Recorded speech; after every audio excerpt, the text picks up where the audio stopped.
So, what is the best financial advice right now, given our current reality, for the typical young person who, many of whom are wondering what their future is going to look like? They're wondering, could I even afford a house? How do I get into getting assets like Robert Kiyosaki has suggested in his books, if they're familiar with Rich Dad, Poor Dad? Where do we start with providing that advice and education? May I give you a long answer to a short question? Please.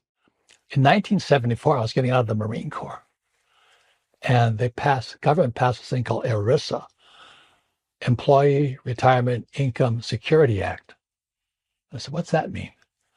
Well, anytime the government says income security, you know it's fake. It's started the 401k and the IRA. That shift in 1974 was that workers shifted from a defined benefit pension plan, a DB pension plan, to a defined DC pension plan. So a defined benefit was like if today I work for the Ford Motor Company, I'd have a defined benefit plan. My retirement was guaranteed. The 401k or ERISA put in place a defined contribution pension plan. That means if there was nothing there, you have no retirement. So I just feel horrible. My generation of boomers, they're going to have the rug pulled out from underneath of them, because when this market comes down, which it is coming down now, they have no retirement because everything is put in 401ks, ETFs, IRAs, all that crap, bonds. When my financial planner friends say bonds are safe, that is the biggest lie I've ever heard. Bonds aren't safe. China and Japan are dumping U.S. bonds right now. What about gold? What about silver? What about oil? What about cattle? What about real estate? Do you know what I mean? Mm-hmm. So because I read this book here, 1965, I was 18 years old, I said, I better start thinking differently. But my rich dad, which is why I wrote this book here, agreed wholeheartedly with this book. He says, your poor dad, Marxist, good man. He says, we should give people money. We should take care of them. Well, that's honorable. But why not teach them? That's why I wrote this book here. Why not teach people to fish versus how to steal fish? And that's what the liberal left is doing. They're stealing our welfare, our money. So where does that leave the typical young person today? Well, get financially educated. I don't plug my own stuff. I have a board game called Cash Flow. Well, this is why I've come here to you, right? Like we need good advice for all of us. I mean, I need it, frankly, not just the young people. So how do we educate ourselves? You mentioned one thing very clearly, that you want to have tangible assets that appreciate. I think you can't print. Yeah. So the cash flow board game, the reason I created the cash flow board game, when I was 10 years old, my poor dad kept asking, hey, Dad, when am I going to learn about money? He says, we don't teach school about money. Then I realized he didn't know anything about money. I said, well, how do I get rich? Well, he says, well, if you stay in school, get your PhD. I said, Dad, you have a PhD. We're poor. Do you know what I mean? Most PhDs are poor. He says, well, then you better talk to your best friend's father. And that was Rich Dad. And Rich Dad was a man who had never finished school. He dropped out of school at 13. So I went to see my Rich Dad. And I said, would you teach me about money? He said, get out of here. I said, get out of here. He says, you're wasting my time. I said, I'll do anything. He says, that you work for me for free. So I had to work. Rich Dad owned hotels. So I had to go there, pick up cigarette butts and all that, and work for free. And I'd sit down and he'd say, okay, I'm going to teach you about money. And he'd break out the Monopoly game. And we played Monopoly, 4 greenhouses, red hotel. Guess what? I own greenhouses and red hotels today. I was 10 years old. It was in my brain. I said, that's how that's how I get rich. Now, I'm not saying you have to buy real estate. So I created the cash flow board game because the power of a game is better than a teacher. A game includes 4 intelligences: mental, physical, you gotta move stuff around, emotional, and spiritual. When you lose in a game, you go, oh, but losing is good because you want to fight back.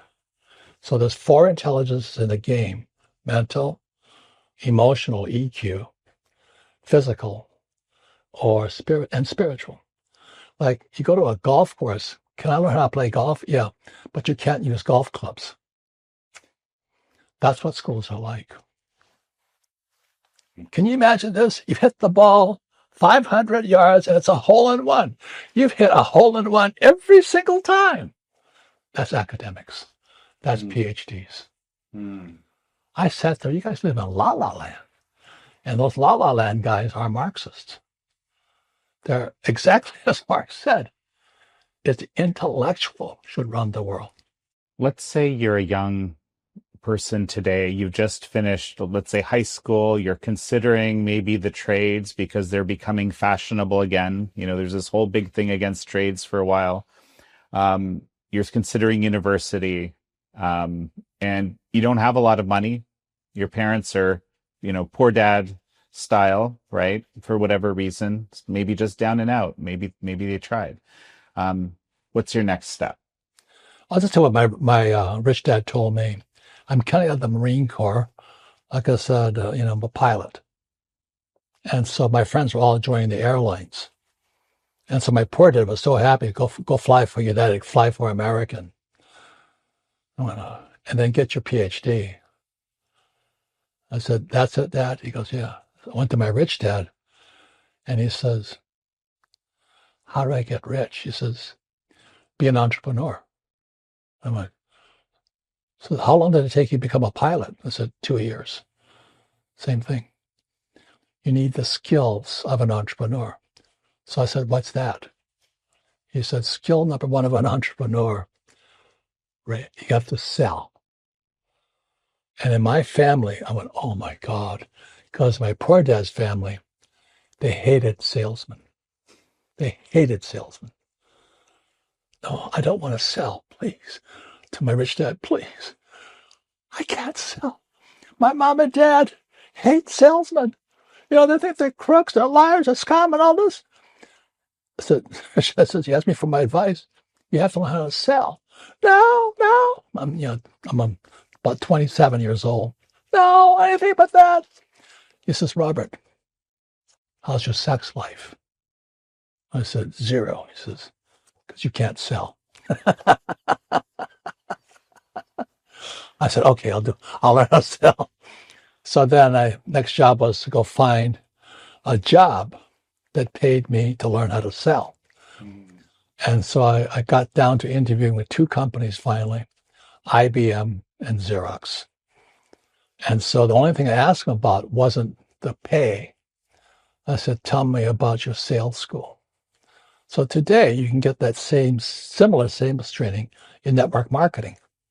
You go to a network marketing company like Amway or stuff like this, they have to train you to sell.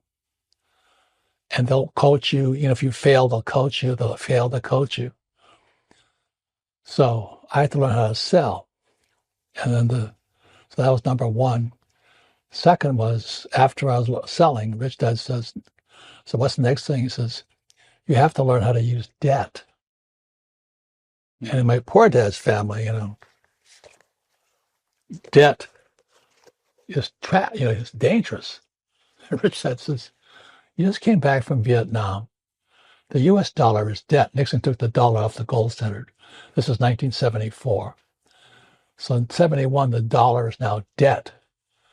He says, you've got to learn how to use debt. And as I said before, the more debt they print, the rich get richer, poor middle class get poorer. So this gap between everybody is so wide today. So holy mackerel. So I said, how do I learn how to use debt? He says, take a class on real estate. So I'm searching around and I found one, how to make money, millions in real estate with nothing down. This is TV time before YouTube. And so I signed up for this Nothing Down course. It was really good. This guy was a real estate investor. And for 3 days, he taught me how to use debt and all this, debt financing. And I said, okay, I did the 3. Now what do I have to do? This was the best advice. He says, most guys will leave this course and do nothing. He says, your job is in the next 100 days is to look at 100 deals. What? He says, you got to get to the real world. So I'm now like, I come out of this course. For the next day, I go to realtor after realtor after realtor. I said, I want to look at some property I want to buy for nothing down. They all threw me out, But I kept asking. How do I find a piece of real estate I can get? I have no money. And finally, this one guy, I still remember him, he goes, I have the deal for you. So I said, really? But it took, I didn't go 100 times, but I was willing to. Most people quit. So this guy says, I got a deal for you. It's on Maui. I went, wow. Maui's the richest place on, the most expensive island in Hawaii. So I flew over to Maui, and sure enough, it was a beachfront condo on the beach in Maui. It was $18,000. This is 1974. So I broke out my credit card. And I put the down payment on it. It was 100% debt. And I made $25 a month.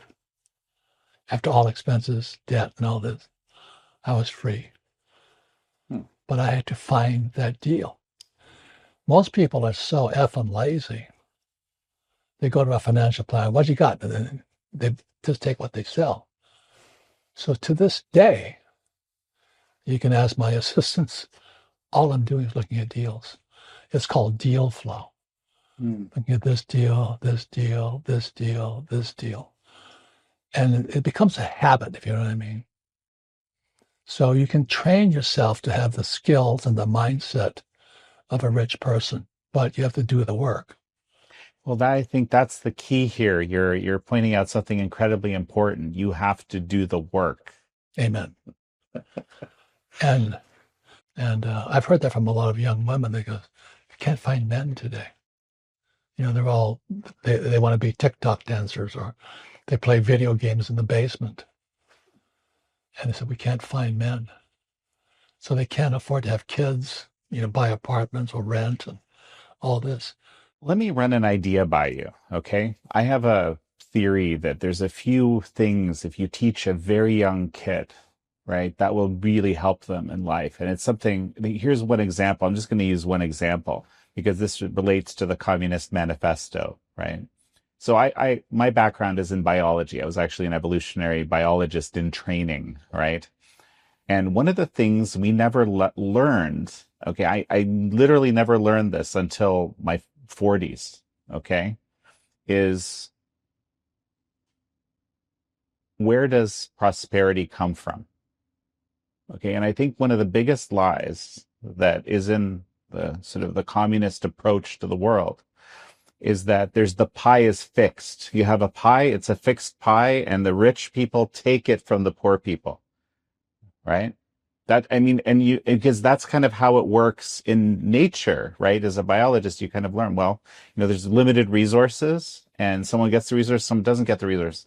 But with human beings, the pie expands as you get prosperity, right? And you have Adam Smith, he has, division of labor is the cause, there's innovation, there's all these different approaches, but I never learned this, right? And I think it's very easy to convince someone of the communist approach if they don't understand that prosperity is a thing, right? It expands the pie.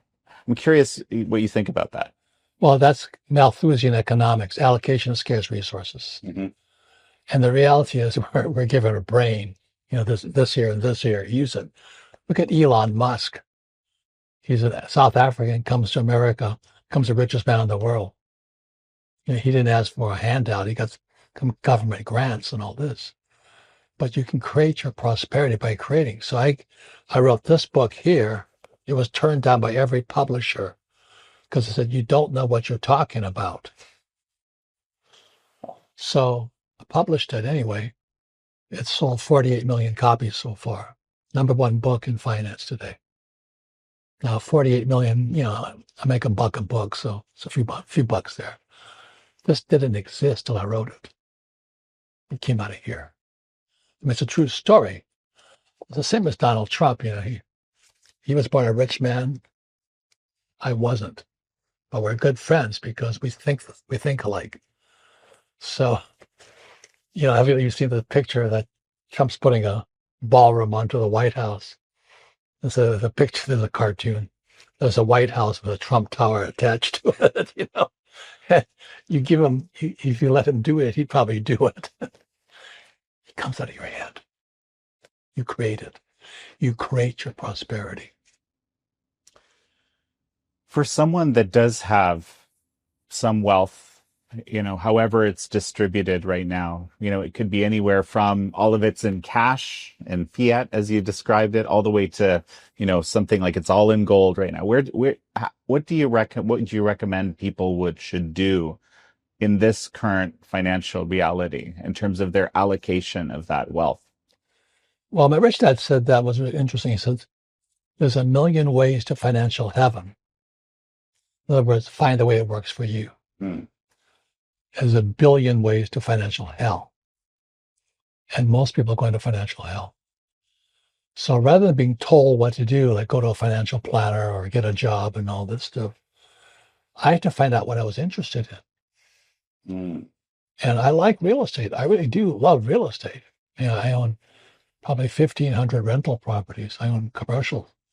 I love real estate. Life is what you imagine. Imagination. So there's 1 billion ways of financial heaven. I love real estate. I don't like stocks. I don't like bonds. I don't like paper. I like something I can see, touch, and feel.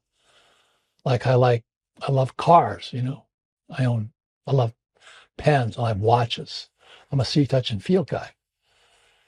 So I stay with what I like and what I'm interested in. I just love real estate, and it provides a service. People have a place to sleep. Unfortunately, people are going homeless. Thomas Jefferson warned us, America, about this. He said, if a central bank takes over, people wind up homeless in the lands their fathers built. And today, Jefferson's prophecy is coming true. Homelessness is exploding because every time you print money, 2 things go up, taxes and inflation. I love this idea, right? You have to find the thing you love because that's the thing that you can put all your heart into. Well, what you love is legal, ethical, and moral. Well, hopefully what you love is all those things. Well, so this has been a fascinating conversation for me. Perhaps a final thought as we finish? Well, what I love is this is a piece of real estate. If I own this, I take care of it. If you don't love it, you don't take care of it. So I don't like stocks. I don't own any IBM or Xerox or General Motors or Apple. I like real estate. I like oil. I like cattle. I like food. So that's what I invest in. I just really love real estate, and I love debt. Was a guy like Dave Ramsey. He's always saying, live debt free. Well, Dave's a friend of mine, and most people should follow Dave's advice because they don't think about money. So if you're going to be like me, you have to learn how to use debt. And that's where real estate courses come in. They teach you debt to equity ratios and all this stuff. You can have too much debt or not enough debt and all this stuff. So a lot of times I'll take a property, I'll improve its value, I'll borrow out the equity, add more debt to it. And it drives people crazy. They go, it's 100% debt. I said, yes, but it cash flows. So the asset is, because now debt holds its place. That cash I borrow, the equity I borrow out, I buy another piece. And that's my formula. There's a million ways to heaven and a billion ways to hell. Find a way that you like. And you have to love doing that, I think. If you are going through the debt, if you're going to go the debt route, it's kind of a bit dangerous if you don't love it. And smart. You have to want to study it, you know what I mean? Because I've lost a lot of money in my time. I've made a lot of mistakes. But I'm still playing Monopoly. I'm still a 10-year-old boy going. And if you ever go to Hawaii, Rich Dad started, he goes, I asked Rich Dad, he had no money either. And he said, someday I'll own that hotel. You go to Waikiki Beach today, there's the Hyatt Regency. Rich Dad doesn't own the hotel, he owns the land. Mm-hmm. You understand? He knew his game. So it's just a game. If you like stocks, it's a game. That's all it is. It's fun. Sometimes you win and sometimes you lose. But every time you lose, you get smarter. Well, Robert Kiyosaki, it's such a pleasure to have had you on. Thank you very much. Really an honor. I have tremendous respect for what you guys are doing. We're the same battle. We're fighting communism. I fight with financial education. Well, thank you so very much. Thank you.